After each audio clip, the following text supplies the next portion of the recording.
Hi there, I'm Ben and welcome to my ultimate beginner's guide to Elden Ring. Now I know it's a big statement saying ultimate, but we are going in depth in this video.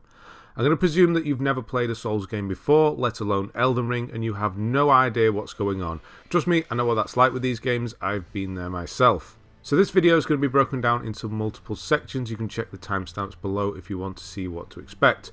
But I'm going to cover everything. Starting classes, stats, I'm actually going to explain what each one actually means. Leveling, blocking, parrying, iframes, crafting, tiers, status effects, messages, upgrades for weapons, summoning, everything. I'm going to be doing this while giving you a starting path so you at least have some sense of where to go at the start of the game. As I'm writing this, I have no idea how long this video is going to be, but I know it's going to be a long one, so let's get started. The first thing you're confronted with when you start the game is a character selection screen, or to give it its proper title, character base selection, because that's what it is, just a base. You're not locked into any class in this game. You may find you'll actually merge two classes together by the end. In fact, about a third of the way through the game you'll meet a character that will allow you to completely respec your stats. So ultimately, starting class does not matter, it's just a preference. The classes are Vagabond, Warrior, Hero, Bandit, Astrologer, Prophet, Samurai, Prisoner, Confessor and Wretch. Now obviously that means nothing to you at all, so if you press triangle it will show you the stats of each class. Again, these probably mean nothing to you right now. Now I'm going to go into stats properly later once we're in the game, but the ones you see before you are the most important and the ones you'll be leveling up. Firstly is level. This is how many times your character has leveled up. Again, I'll go into this more later on, but the lower that number is here, the cheaper your first proper level will be. That's why Wretch is actually a really good starting class for experienced players, as it's level 1 and has a perfect spread across all of the stats. The only problem is you'll have no armour and just a club as a weapon. Even if you respec later, you can't change the distribution of your starting stats. They are fixed forever. So as a comparison, let's take a look at one of the lowest level classes, Astrologer, versus the highest, Samurai. The Astrologer has a starting level of 6 and a total of 85 points in stats, while the Samurai has a starting level of 9 with a total of 88 points in stats, so they're actually evenly matched.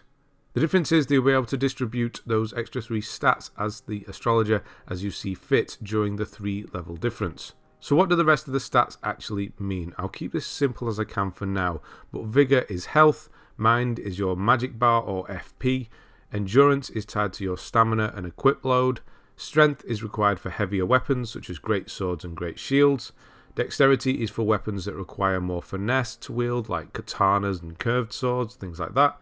It also decreases spell casting time. Intelligence is all to do with sorceries and boosts magic power. Faith does the same as intelligence but for incantation based magic. And Arcane is a bit of a wild card. It's needed for some niche spells, both sorceries and incantations, but it also boosts vitality and item discovery, aka item drop rate. It's a stat I never touch, to be honest. Like I said, I will go into stats more later on. There are a lot more than the ones you see here, and the ones I have mentioned also have other uses, primarily how certain weapons scale off those certain stats. But for now, at this point, you need to decide which class you want. If I were to give 2 recommendations, they would be Astrologer or Samurai. Astrologer focuses on sorceries, and magic is kind of easy mode in this game. Well, it is at the time of recording this. It may have been nerfed with an update.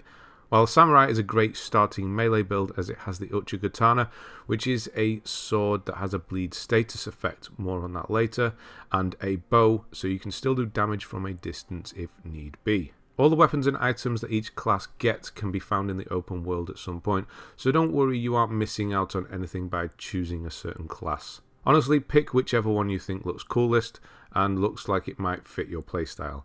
Vagabond, Warrior, Hero and Samurai are all melee focused. Bandit is more of a stealthy thief type. Astrologer is sorcery magic. Prophet is incantation magic. Prisoner is sorcery magic with a bit more of a melee focus. Confessor is incantation magic with a bit more of a melee focus. And Wretch is naked and not for beginners. One last thing I mentioned, the A-B options are just male or female. It has no bearing on anything apart from appearance. The next screen you'll come across is this one, and is mainly cosmetic apart from Keepsake. This is a special starting item that you can choose. The clear winner for most people here will be the Golden Seed. It gives you an extra charge for your healing flask. The others are Crimson Amber Medallion. This is an item that you can equip that will give you a small increase to your HP, but will become obsolete quite quickly. The Lands Between Rune is a consumable item that grants you 3,000 runes, allowing you to get a couple of extra levels in right at the start. This is good, but runes, the game's currency, are everywhere, so it's not essential. The Golden Seed, as I've already mentioned, is an extra charge for your Sacred Flask, which is used to heal and restore FP, your magic bar, and this one's the best one for pretty much everyone. Fanged Imp Ashes is a summoning ash. This essentially allows you to summon a couple of imps during certain areas and encounters that will come and fight with you. There are a lot of other ashes in the game, even very early on, so you can skip this one. Cracked Pot is a crafting material used for firebombs, etc. You get 3, but you could go the whole game without ever using them, and to be honest, you'd be fine. Stone Sword Keys are handy. You'll want to always have some of these on you as they open up secret areas. You do get 2, and there is a secret area right at the start of the game, but you can always come back to it later on.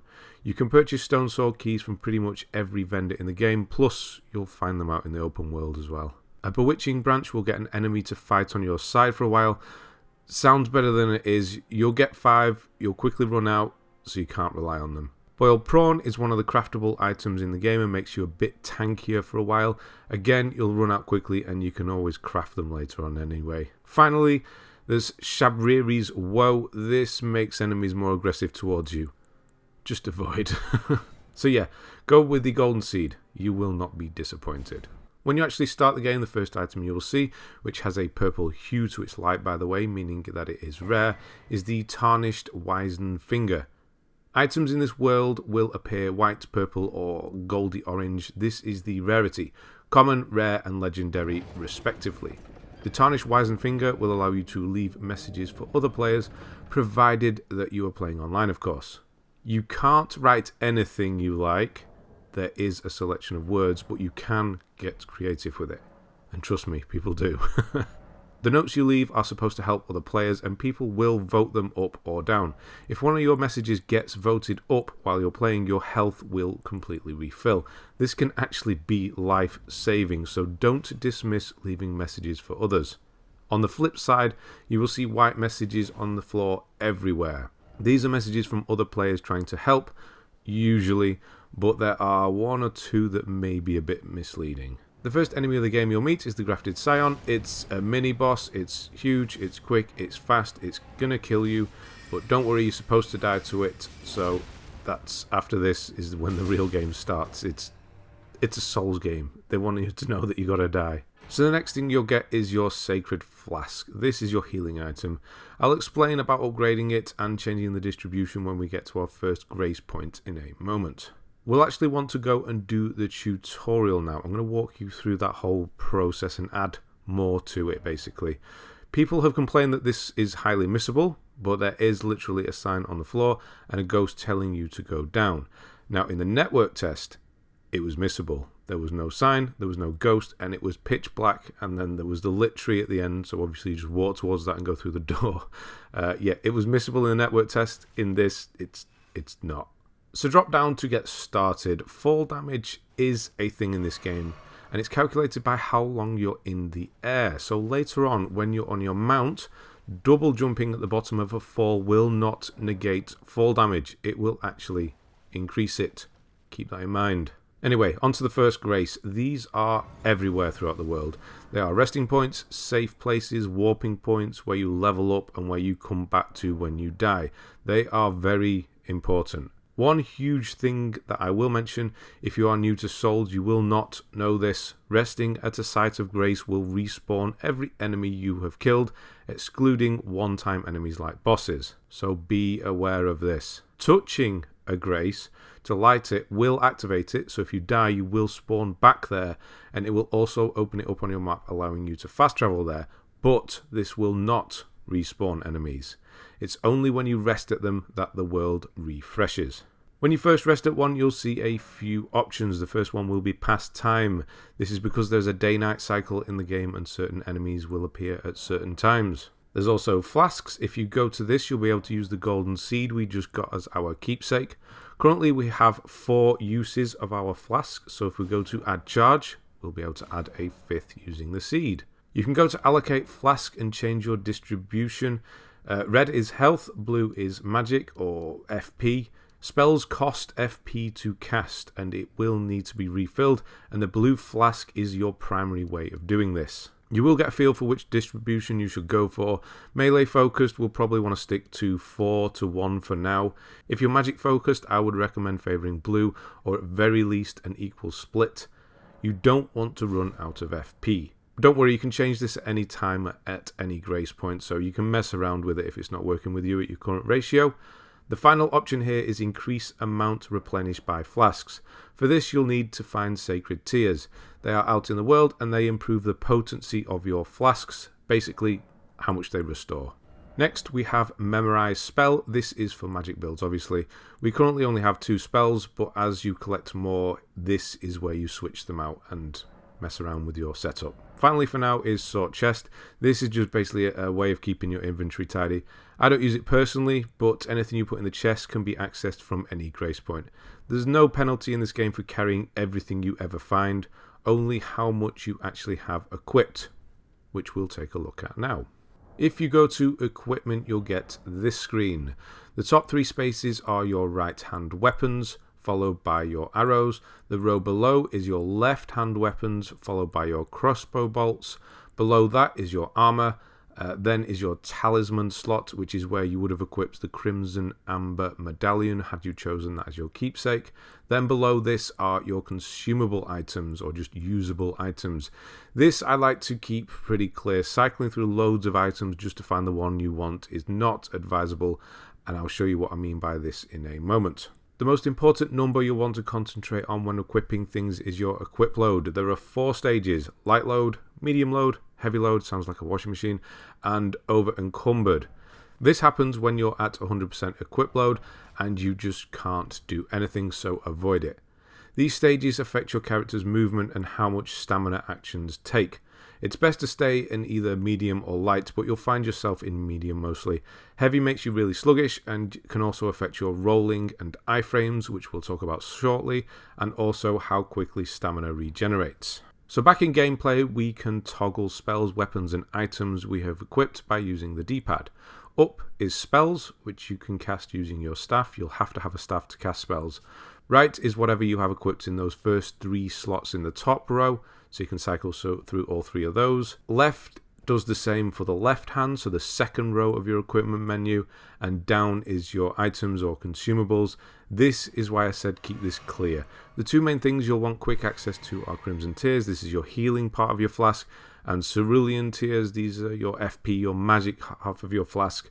You're going to want these all the time. These items are used by pressing square. Also, I'll just add, resting at a grace will refill all of your flask uses for both red and blue. Another hidden item menu is your pouch, which can be accessed here. You can equip things here as well, and it's another mini quick select menu. It's actually really handy, which you can access by holding triangle and then using the D-pad to select which item you want. I'm not going to equip anything in there now, but I will do later on. There's certain things I like to keep in this pouch here. Right, let's get on with the tutorial. First off, the game is going to teach you about locking onto enemies. This is something you'll always want to do, unless you're underneath a dragon. That never goes well. This allows you to focus and move around a single enemy. To switch focus to different enemies, just move the right stick left or right, depending on where the enemy is. When you kill an enemy, you'll notice a golden yellowy glow come towards you. These are runes, and these are the currency of the game. You will need them for leveling, purchasing gear, and paying for upgrades. Basically everything. They're very important, and you can see how many you have at the bottom right hand corner. I have 11. I'm rich. When you swing at an enemy or cast a spell, you'll notice your green bar go down. This is your stamina. Stamina management is very important. If you don't have stamina, you can't do anything. This includes rolling away from danger. Elden Ring is a slow, meticulous game. It's not always about running in and swinging away. That's just going to get you killed. It's about timing, looking for openings, and keeping yourself out of harm's way. The next thing now is shields. Personally, I don't use them, mainly because I'm no good at parrying, but hey, you might be. To hold your shield up, hold R1 when it's equipped. You'll notice when an enemy hits me, I'm losing stamina and a tiny bit of health. This is because the shield has a physical guarded damage of 58. To stop taking damage from regular enemies, I would need a shield with 100 physical guarded damage. The stamina goes down because every combat action requires it. Stamina regeneration is slower when holding up a shield, so get used to dropping it when it's safe to make the build up quicker, and then just bring your shield back up again. Next is a big one, dodge rolling. Rolling in this game makes you invincible. These are what people call iframes. The amount of frames that you are actually invincible for varies on your equip load. You will more than likely be at medium load, so you'll be sort of the regular amount. But if you move more to heavy, you'll start fat rolling. This is something you'll want to avoid. You'll get fewer iframes, your roll animation takes longer, and on top of that, your stamina regen is slower. Now, when it comes to dodge rolling, or just rolling, whatever you want to call it, if you're a melee build, you will generally want to dodge through an enemy's attack and towards the enemy to either get next to them or behind them. Dodging side to side is also good, but try to avoid rolling backwards. It's a bad habit and will result in some frustrating deaths. Enemy attacks generally come towards you, so the frames of damage can be towards the end of an attack. So if you roll back, they can still get you with the end of their attack. If you roll through and past the attack, you actually have a good window to attack them yourselves. Now, there are obviously exceptions to this rule, but it is a good one to implement. If you are a magic build, you will want to stay back, so rolling backwards will be more natural as you should already be a decent distance away. Rolling is done by pressing circle and a direction. If you just press circle while stood there, you will do a back step. Be aware of this, especially on ledges where you will find that you'll have to do running jumps, which is also circle. To start running, you will want to move the left stick first, then hold circle. Don't hold circle and then move the left stick. You'll jump backwards and fall off the ledge. The next thing the game will teach you about is double handing a weapon. This can be good for heavy weapons or weapons with special abilities. You do this by holding triangle and pressing either L1 or R1 depending on which weapon you want to double hand. Obviously which side of the body it's on. And that's all there is to double handing, really. It sometimes, depending on the weapon, can produce more power as well, so more damage. So experiment with it. Now we're going to try to parry. Parry is extremely powerful if you're good at it. Most enemies, including bosses, can be parried in some form. To parry, you will need a light or medium shield. Great shields don't work. The lighter the shield, the better, actually. So the idea is to wait for an enemy to attack, and then just before the attack hits you, press L2 without guarding to knock their attack out of the way and leave them open to a riposte or critical attack. Like I said, it can be difficult to get used to as each timing for every attack is different.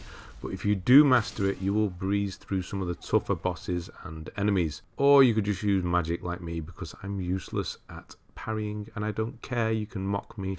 I'm used to it. I'm over it. Next is weapon armaments. This goes along with double handing. If you look at the left side of my screen, it says parry. That's because I have a shield equipped. If I double hand the staff, it says no skill because it doesn't have one. But if I double hand my sword, I have the kick ability, which is actually quite good for getting through shields. Use this by pressing L2. Now there are many different weapon armaments and you can switch them around for each weapon, but we'll go more into that later on. Next is stealth. This can definitely be handy for sneaking up on enemies and getting the upper hand. Obviously, it's stealth. You crouch by pressing L3, naturally, and then you are pretty much silent, letting you get a critical attack on enemies by sneaking behind them. Enemies are always susceptible to critical attacks from behind, even in open combat. Another good reason to roll through attacks and try and get behind them. Next, for combat, there's the good old charge R2 and the R2 while jumping. They both have the same outcome. A charged R2, so hold R2 instead of pressing it, will hit an enemy with extra force, and if they are worn down enough, they will be left open to a critical attack. This is done by walking up to them or walking. You kind of have to walk into them. You'll get the same with the backstabbing as well, and pressing R1. Jumping and pressing R2 has the same effect. You'll do a drop down attack. It used to be R1 in Dark Souls. It's now R2, so get used to that one if you're a Dark Souls veteran. And yeah, then it'll leave them open to a riposte. This little statue here is a stake of Marika. These are a godsend. In Dark Souls, Bloodborne, etc., if you died to a boss, you would have to do a run back to the boss to fight them again. Quite often in Elden Ring, there is a stake of Marika close by, so instead you can just choose to spawn there instead. Checkpoints in a Souls game. Who would have thought it? The game will ask you Stake of Marika or Last Grace when you die if one is active. You don't need to activate them, however. Just be within the area that they cover. You can check if one is active by looking below your stamina bar and you'll see a little statue. If you see the statue, you're good to go.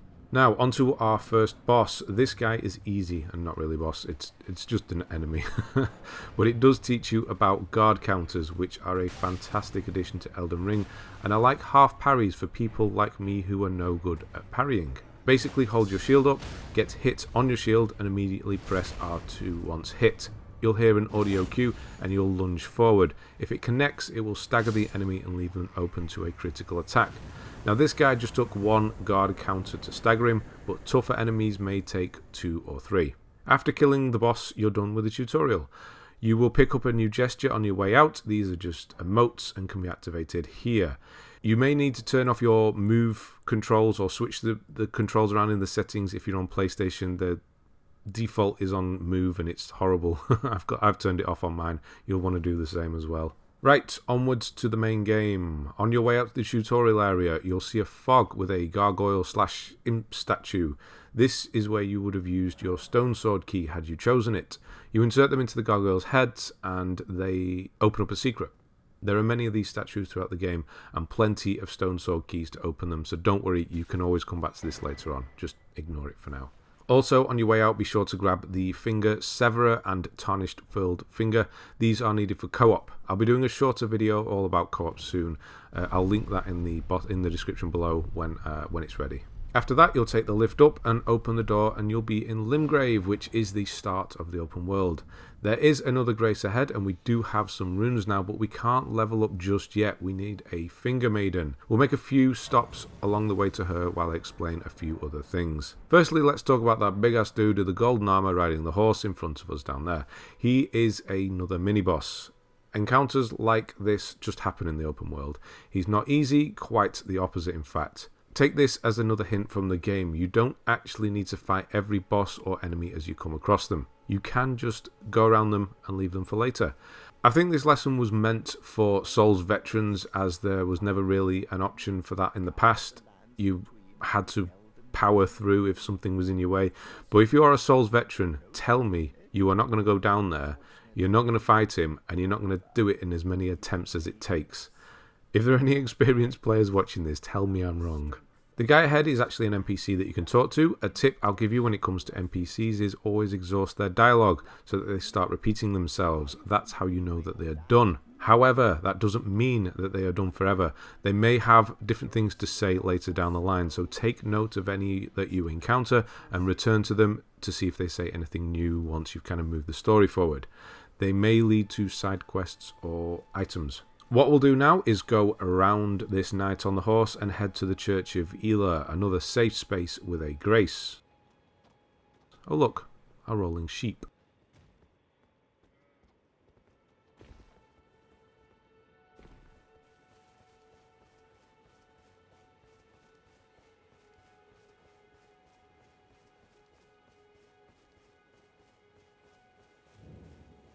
Also here we'll find Kale, the Christmas elf, and a smithing table. Kale, I know that's not how it's pronounced, is a merchant. There are many merchants like him around the world. The two most important items you'll want from him right now are the crafting kit and a torch. If you can't afford both yet, just kill a few of the nearby enemies that you'll see in a moment and then come back and get it.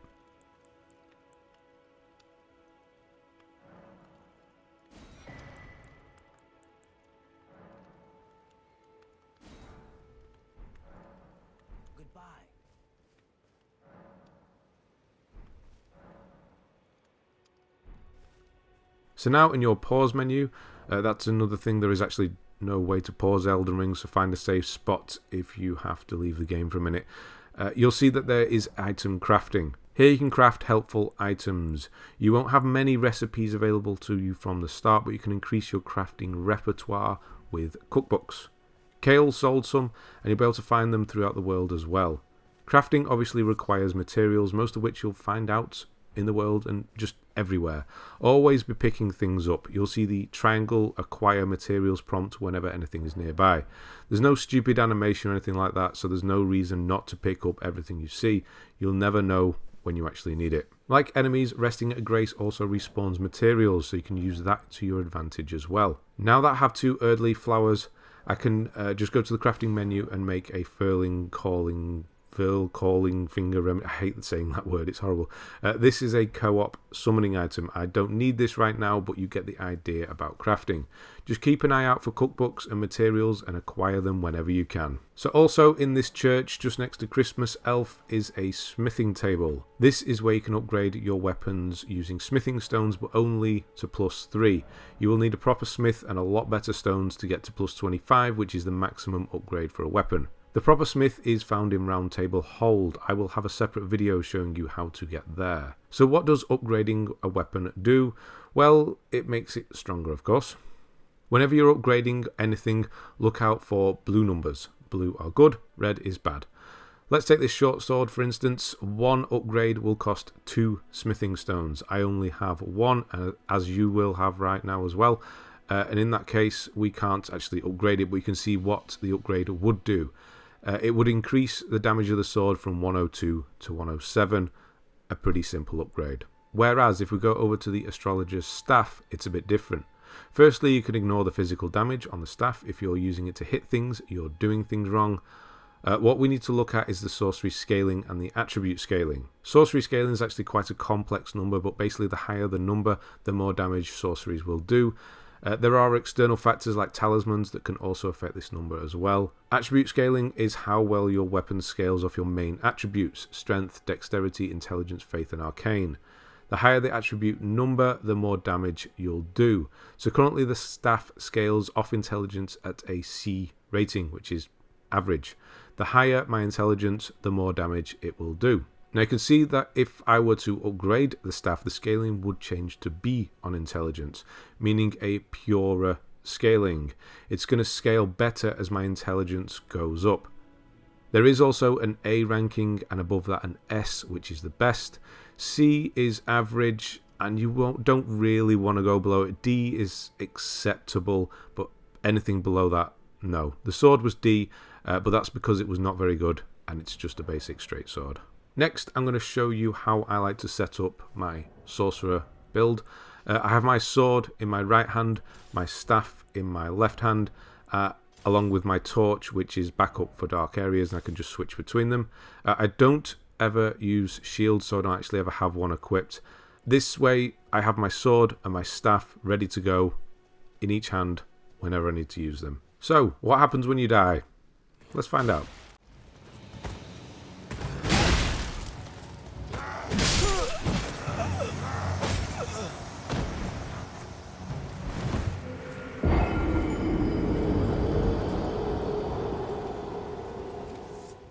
I did not have a stake of Marika active, so I've gone back to the last grace I touched. The only thing I've lost are my runes.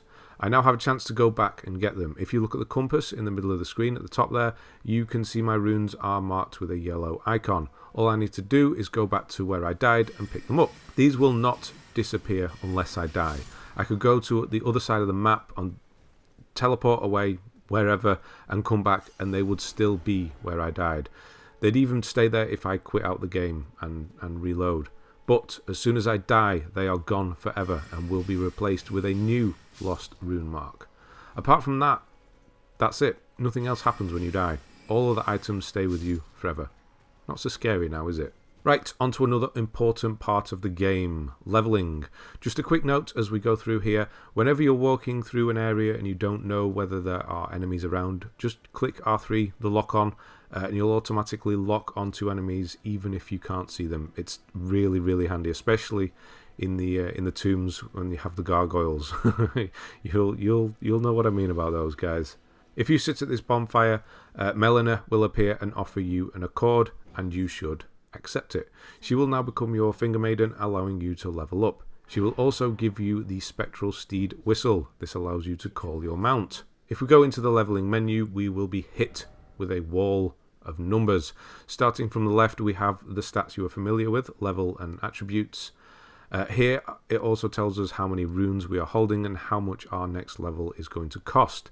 You will get 1 attribute point per level. If we go to Vigor, for example, and move it right 1, we will add a level. This isn't permanent until we accept it, so you can mess around with leveling and watch your stats go up and down and see which is kind of working best for you. Vigor is health, so our HP goes up along with our defense against magic, fire, lightning and holy damage. It will also increase our immunity, which is our tolerance to certain status effects like poison.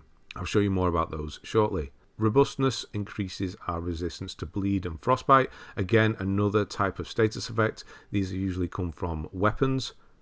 Next is Focus. This is our resistance to sleep and madness. These are pretty rare, to be honest, but are again a negative status effect. Then finally, Vitality, which increases our resistance to death. Sounds good, right? It's actually another type of status effect. Once this one fills up, you die instantly. If we go to Mind, you can see it's actually very similar, but we get an FP increase instead of HP.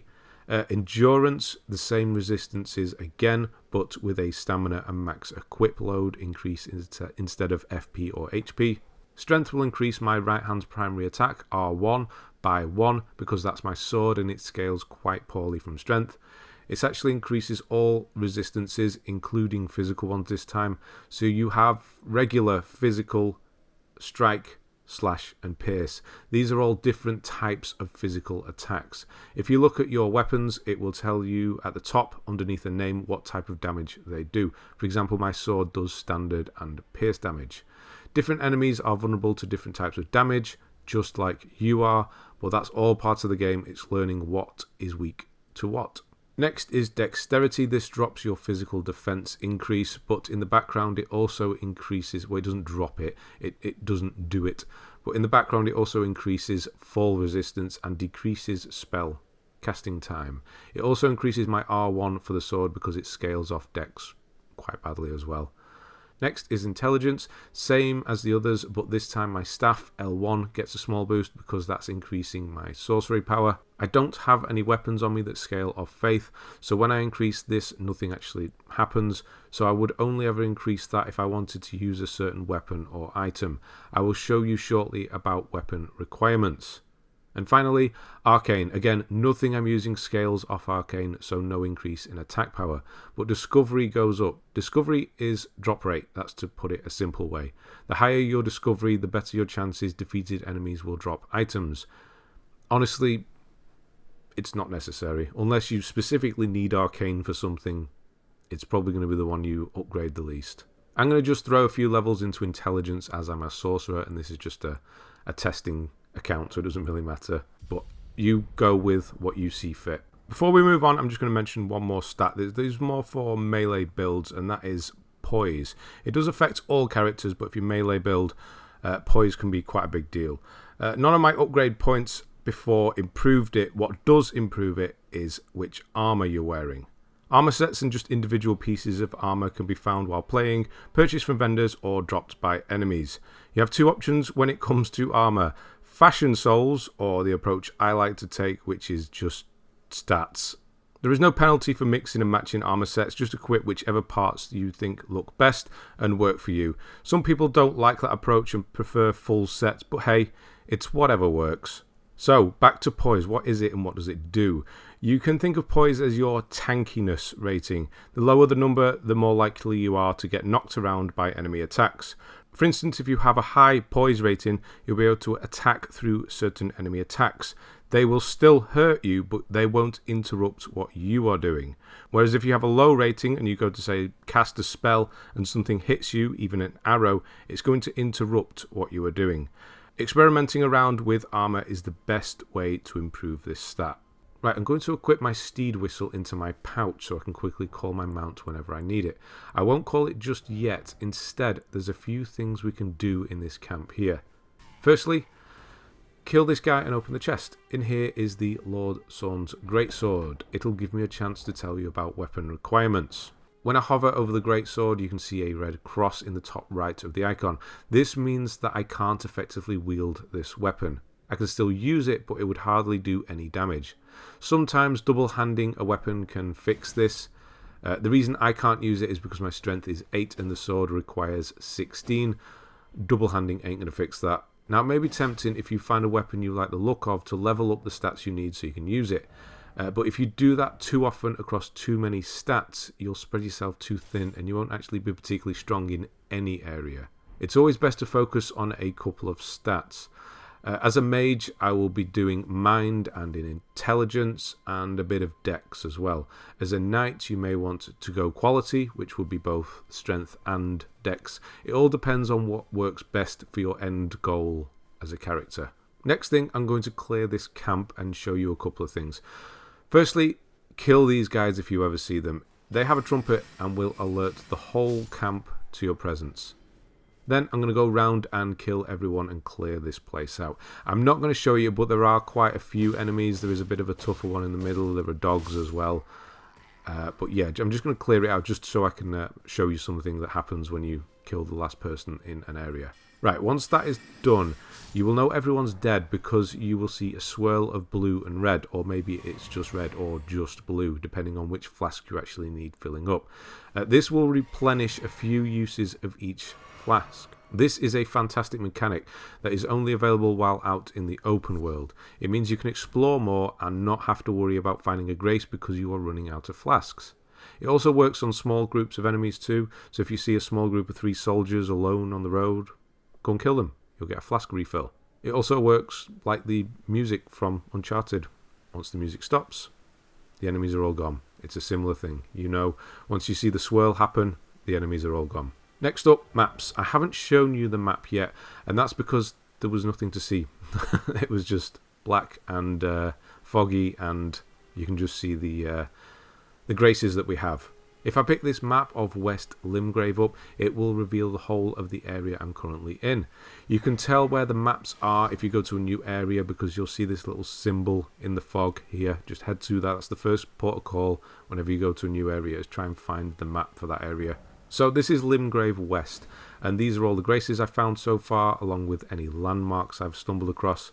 You can fast travel to any grace at any time as long as you aren't in combat or in a cave or tomb. On the map you can also mark different areas using 1 of 100 markers. This is extremely handy because this game is huge. I can't show you the map because I haven't got it unlocked. As you go through this game you will think, oh, this has to be the last area. Nope. This has to be the last area. Nope. Nope. It's huge. You don't understand how big this game actually is. Right, next I'm going to nip down here and grab an Ash of War and the whetstone knife. We'll go to a new grace to use these. Summoning your mount, Torrent, is really fluid in this game. You just hop on and off as you please.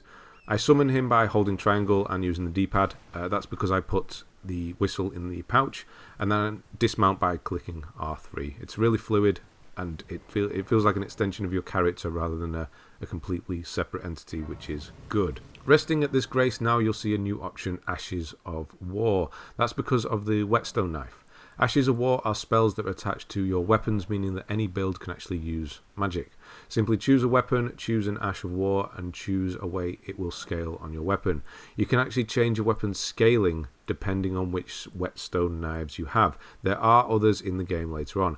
This one just does standard and quality, but there are also others that can add magic, which is intelligence scaling, which is very handy for magic builds, so no need to spread your stats too thin after that. So look out for the knives later on and mess around with the ashes. It's quite fun actually. So now if I back out and press L2 with my sword in my hand, I'll do a storm stomp instead of a kick. This does use FP, so that's why I say to always carry at least one Cerulean Tears flask, the blue flask, even if you're a melee build. There are many great Ashes of War, so just keep a lookout for them. Okay, on to summoning ashes. Nearly done now. Hold on, we're nearly there. So walk back to the Church of Ela, or Ella, and if it's not night time, sit at the grace and move time on until it is. When it is, you'll see Rani appear. You go and talk to her and say that you ride the steed, and she will give you the Spirit Calling Bell and the Lone Wolf Ashes. So now we'll add the ashes to our pouch so we can use them. You don't ever equip the bell. The bell is just kind of a side thing. You equip the ashes and you automatically use the bell. There are many different types of summons in the game, even a ditto. They cost a varying amount of FP to call, or sometimes even health. Another reason you should always have at least one blue flask with you. You'll notice now that they are greyed out and I can't actually summon them. You can't do it anywhere, only specific places, mainly large-scale camps or boss fights. Luckily, we have one of those right here. To know if you can summon your spirits, look for the spirit gate on the left side of the screen. If it's there, you're good to go. That is also an indication, as you're walking around the world, that you are walking into something. So if you see that spirit gate appear on the left side of the screen, look out for a boss or something like that, because something's going to happen. They have their own health bar, and some of the later spirits are quite tanky. I use them mainly as a distraction. One final thing I want to show you in this video, and that is status effect. There's a lot more going on in this game, obviously, but we are going over time here already. What we need now is some poison, so I'm going to go down to the water, and you can see when I step into a poison cloud, that it builds up quite quickly, and that's because my resistance is low. Once the bar is full, I'm poisoned and my health will slowly decrease. Now there are many different type of status effects. There are some like bleed, it will build up and then suddenly you'll take a massive chunk of damage. There's scarlet rot, which is like toxic. It's a quicker version of poison, which is just awful. To get rid of it, you will use consumable items, so things you can craft later on. You can also use certain spells to remove the status effects as well. I don't have any of those two options available to me right now, but I do have two other options. I can go and find a grace and rest at it. That will completely remove all status effects, or I can go out in a blaze of glory. And that's where we're going to leave this video. I hope you learned some things about the game and feel more confident moving forward. I know this game is intimidating. I will just mention, if you want a general direction of where to go, avoid going too far to the east. When the sky changes red, stop. When you can head south across the bridge or go north through the castle. I would personally fully explore West Limgrave. Have a quick look east to the border of Caelid. That's where the sky goes red. Then head south over the bridge. And then once that's all done, then head north through the castle. In all honesty, you can't really go wrong apart from going into Caelid too early. If you want to hear more from me, I'm going to be doing many more videos covering Elden Ring. I'm fully breaking this game down and making a video of every aspect. NPC questlines, tombs, bosses, everything. After all that is done, I will be uploading a full platinum walkthrough. So if you want to play through this entire game with me, beat for beat, look out for that one. Depending on when you are watching this, my full guide may already be out and linked below. I'm just waiting to see if they nerf certain abilities and spells before committing to a full guide. One final but very easily overlooked thing: if you want to exit the game, go to System and quit. Otherwise you may run into problems.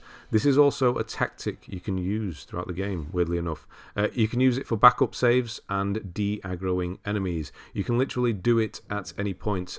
But if you're in a boss fight, it will actually end the fight and take you back outside.